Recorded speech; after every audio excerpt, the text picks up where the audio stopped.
Hey, how we doing today, guys? Had a friend of mine earlier drop off um, some bow fishing stuff. Actually, all he brought me by was just the head for a bow fishing arrow.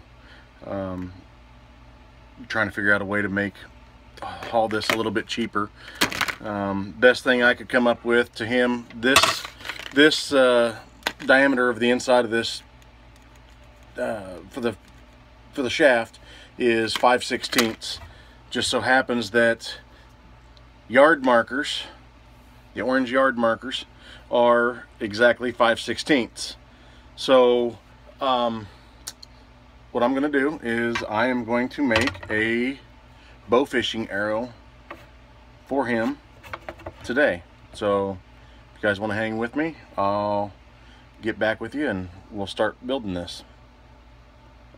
All right, first off, what we're going to do, you'll see the tape, they'll have a tapered end. This is the end that goes into the ground. So what I'm going to do, because I'm going to end up making a self knock on this, so I actually have a jig that I made to do self knocks for arrow shafts.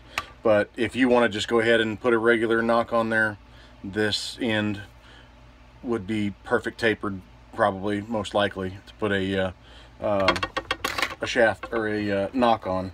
So I'm just gonna, probably should be using a piece of tape so that it doesn't fray.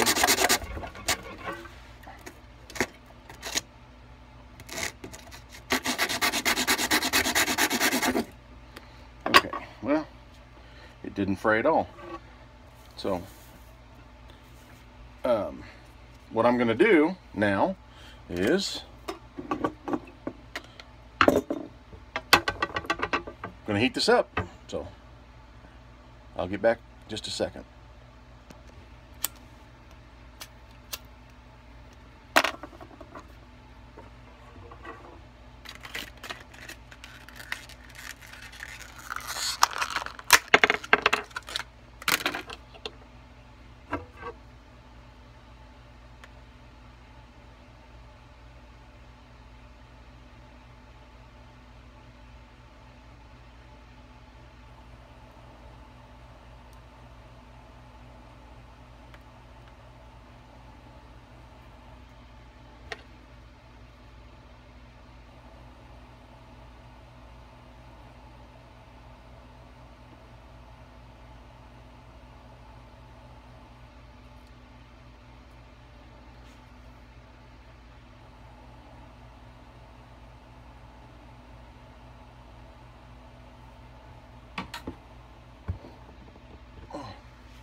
Okay, these arrows, these bow fishing arrows are, if I remember correctly, 32 inches. So being that I'm going to do this as a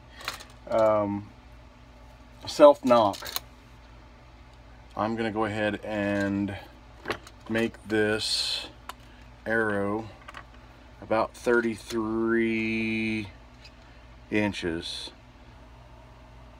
Because you're going to lose, doing the self knock, you're going to lose close to a ½ inch. So there's my mark, my 33 inch mark. So now it's time to cut it.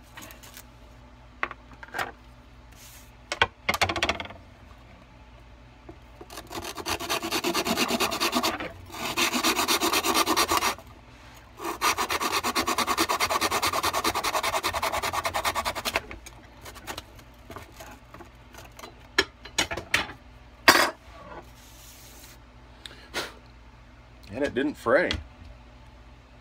Sweet.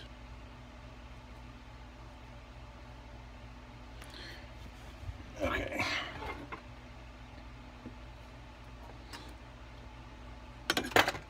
You use that for a crossbow bolt.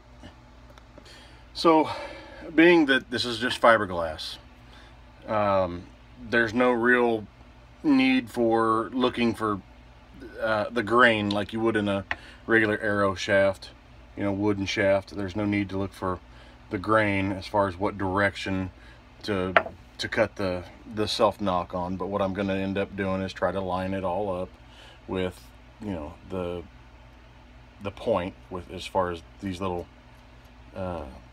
prongs there. I'm gonna try to line everything up with that. So basically the jig that I've made, you just slide your shaft through there, even everything out as far as at the point. Get you a pair of pliers. I'm gonna have to redo this self knock jig, so that makes it a little bit easier.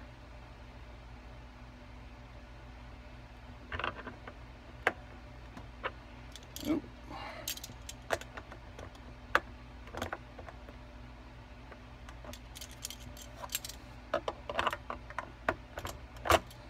Okay, now on one side of it I have a hole drilled.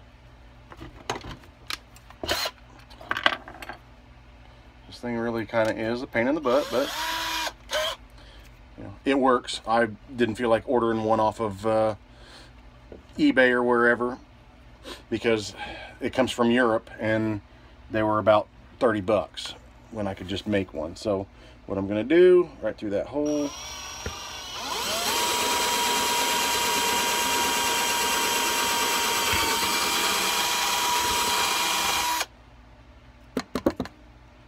just get it to go through. Okay,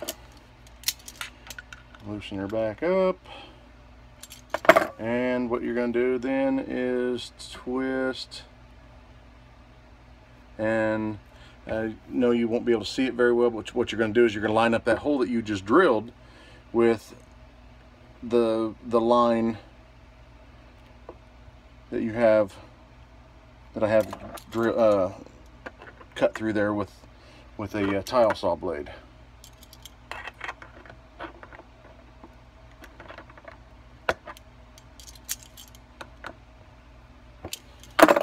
Okay, so it's on there. Like I said, I know you won't be able to see it very well. So, alright, I'm gonna go ahead and cut this groove and I'll get back with you.